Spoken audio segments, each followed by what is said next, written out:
Here in Park City, the organization Youth Against Police Brutality organized a protest. We have 3 students joining us today to tell us about that protest. We are joined by Lance, Noam, and Carly. Thanks for being with us, all of you. Thanks for having Thanks us. for having us. Yeah, thank you. All right, Lance, let's start with you. Tell me more about the organization Youth Against Police Brutality. So it's, it's kind of a funny question because Youth Against Police Brutality was sort of formed over the last few days to create this event. It wasn't really thought of as like an organization. It was more just, what are we going to call this thing? So it has sort of morphed into that because of how yesterday's protest went. It's sort of morphed into something that we are going to continue to use in going forward with more activism. And it sort of came together when Noam put on his Snapchat story a post that was like, hey guys, is anyone planning on doing anything? And then a couple of minutes went by, or a couple of hours, and he was like, actually, doesn't seem like anyone's doing anything, so does anyone want to do anything? And a bunch of us responded to that, and there were about, 9 people on that group chat, and it turned into the group that organized and rallied everyone together and basically put together the whole thing. And that's the story behind the organization. Noam, why did you decide to get involved? So I've been passionate about social justice issues and especially police brutality for a while.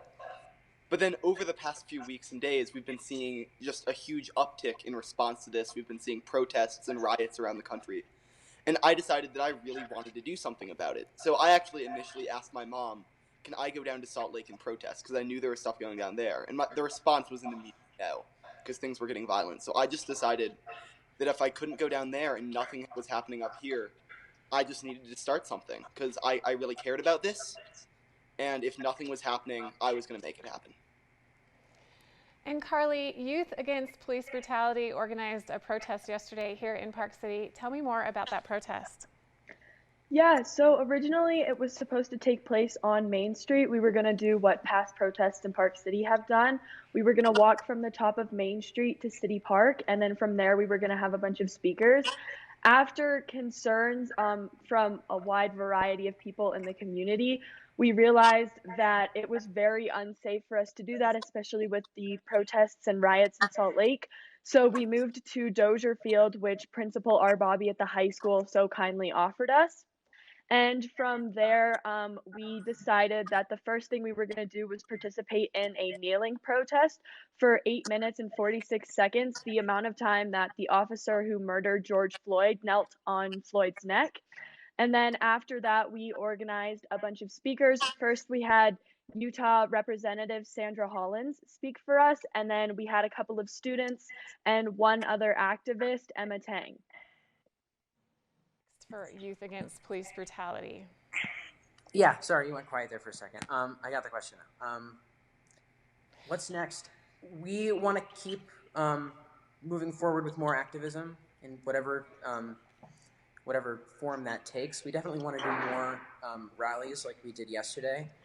A representative from Black Lives Matter came up and talked to us after the event, and was like, it was great, but you needed more black speakers. We were like, yeah, we really do.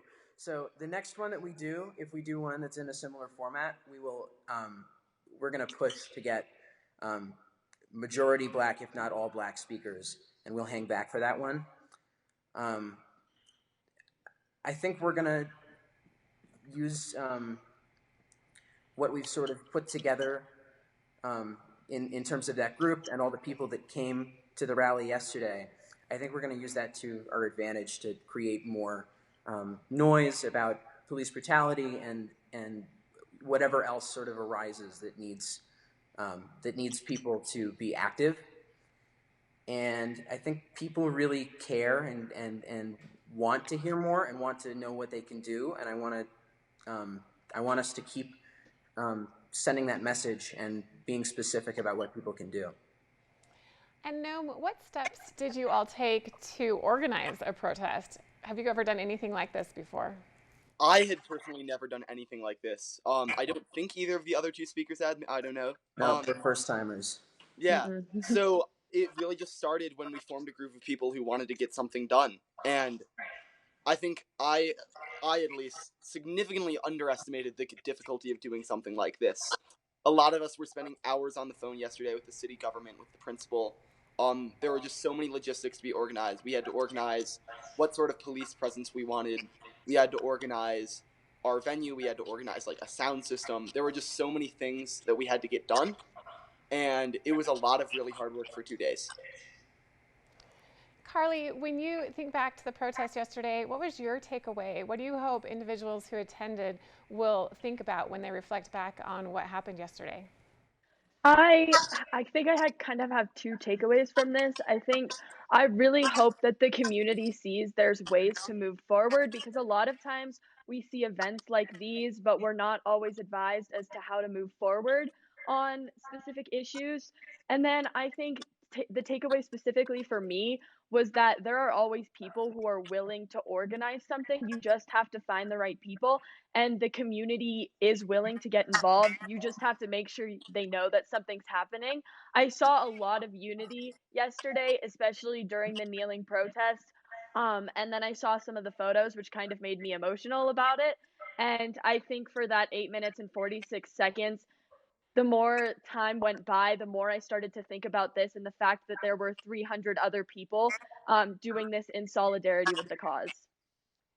Lance, how can people get more information about this organization? How can they get involved if they want to? So if people want to get involved, I'd advise them to look into Black Lives Matter Utah, and if they want like specific direction on what to do, I'd recommend that they pressure police departments, that they look into how police departments that they interact with train their police. I think people can do a lot in terms of raising awareness in their friend groups. People can talk about these issues a lot more directly, and I think that needs to be done in order for it to actually be for any action, for any movement to actually happen. The biggest thing I would advise people to do is to listen to Black leaders in this area and do what they advise, because I'm not an authority on this. None of us are an authority on this. Listen to the Black leaders who have been fighting way longer than us, who are fighting this personally. That's who you should be listening to get your advice for this on what to do, because that'll help you be an effective ally. And I think that's the best thing any white person can really do. Well, Lance, Carly, and Noam, thank you for joining us this morning. We appreciate you taking the time to be here with us on Park City Television. So thanks for being here. We'll take a quick break and be back right after this.